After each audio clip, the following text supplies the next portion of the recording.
Injury updates give us a glimpse into what the Dodgers' postseason rotation could be.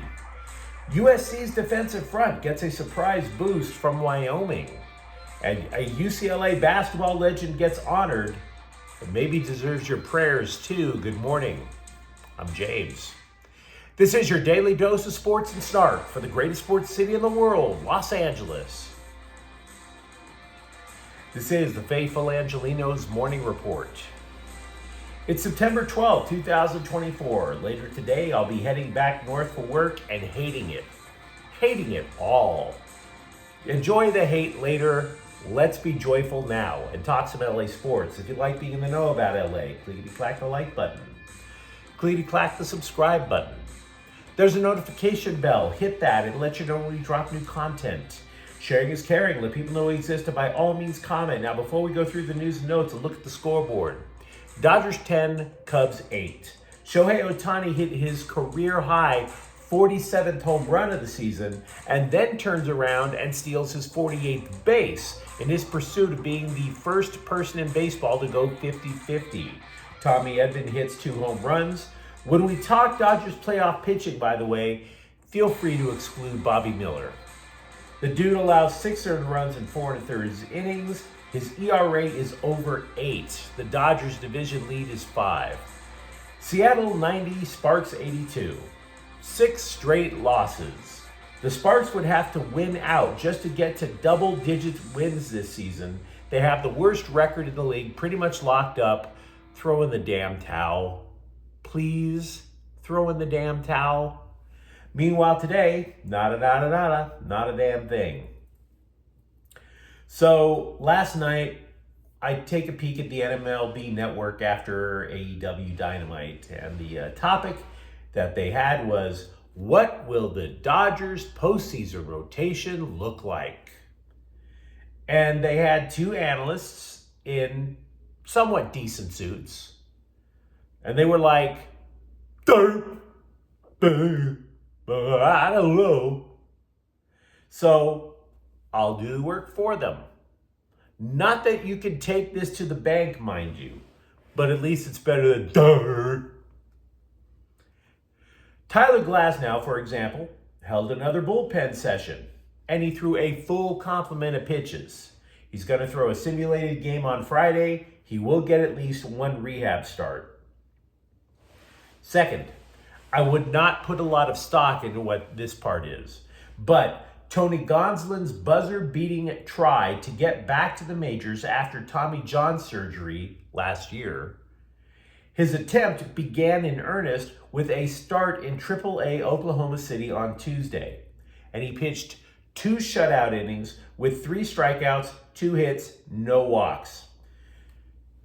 So, as of anyone's intelligent guess, we would believe it's going to be Jack Flaherty, Tyler Glasnow, Yoshinobu Yamamoto, and maybe Clinton Kershaw or Landon Knack. Now, there is a Dodgers blog out there that is claiming that Kershaw's career is over, done, wrap it. And this is based on Kershaw's claims of being frustrated. It was a report in the LA Times that we talked about a couple of days ago. So yeah, he's frustrated. He was also seen throwing off a mound at Dodger Stadium, so there's that.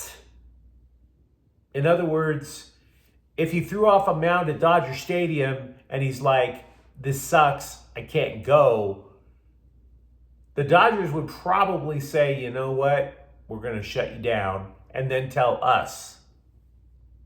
Instead, he throws off a mound just to see what's up. So, it's possible. I wouldn't put money on it, but it's possible. And frankly, right now, I would put Tony Gonsolin a week after Tommy John surgery on the mound instead of Bobby Miller. But that's another story.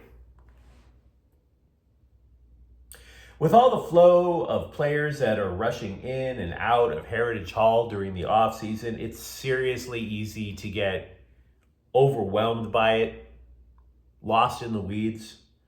You could definitely overlook someone from a smaller school coming in.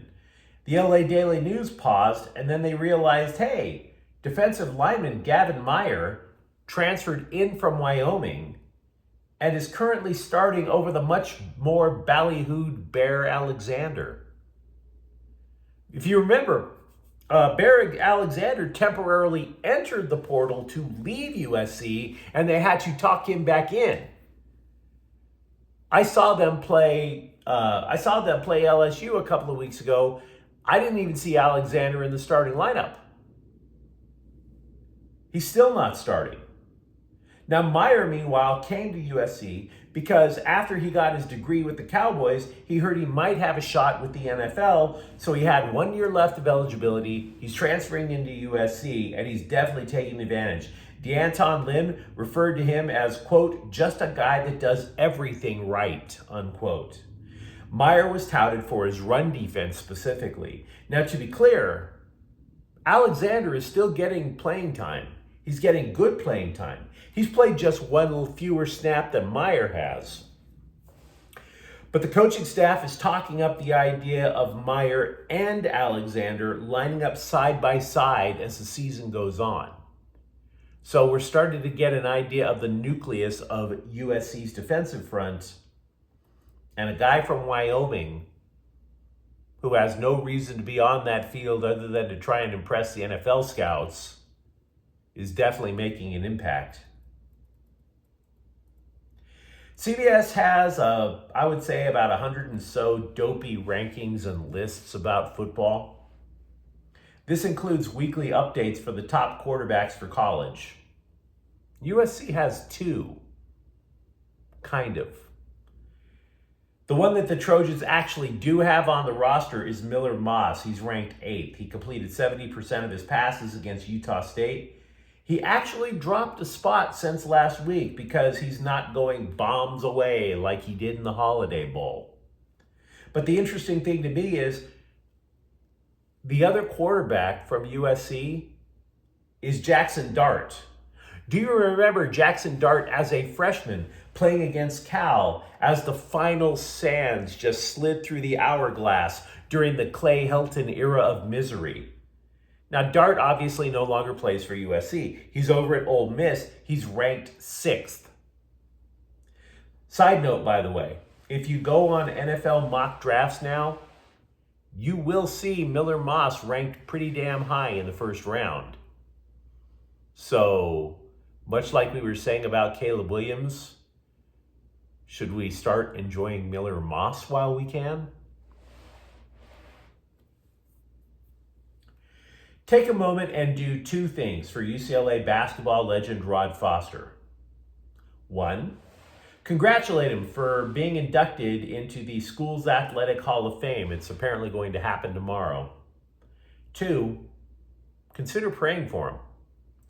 Once called the fastest player in college hoops, he is now confined to a motorized wheelchair because of inclusion body myositis, which is a rare disease. It progressively damages and weakens your muscles. Now, it's not painful. It's not fatal. You just need help to pretty much do anything, even swallowing food. The LA Times caught up with him. Foster describes it as his body being at war against itself. And to be honest, I'm old enough to remember watching him play in 1980. Former USC hoops coach Stan Morrison once described Foster as, quote, so quick that he could play tennis by himself, unquote.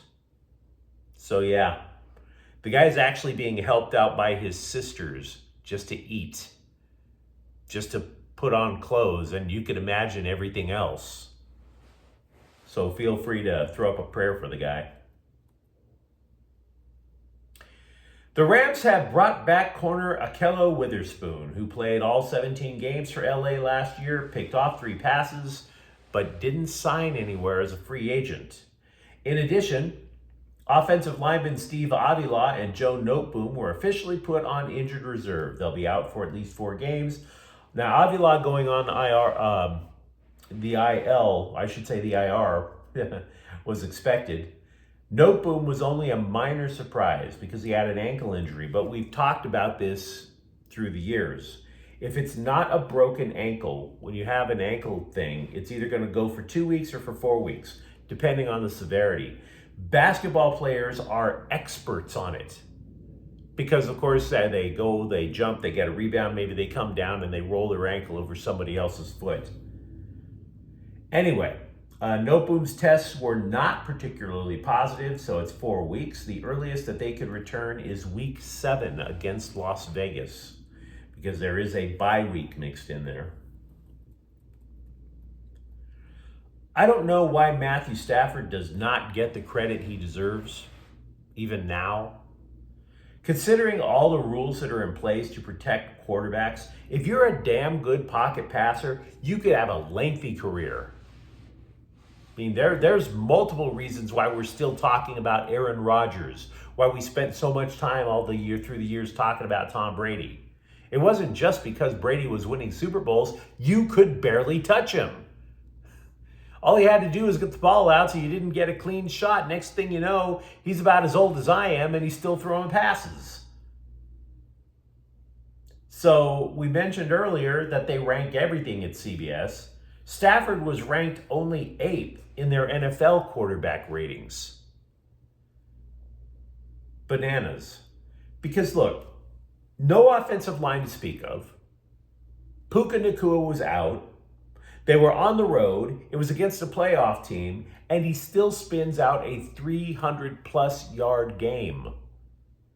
Now understand, I'm not saying this like we should all take great offense, that we should all just gang up with tiki torches and pitchforks and storm wherever the hell CBSSports.com is based out of. These rankings are just time killers. Doom scrolling things. But 8th for that performance? It's kind of silly. More than kind of.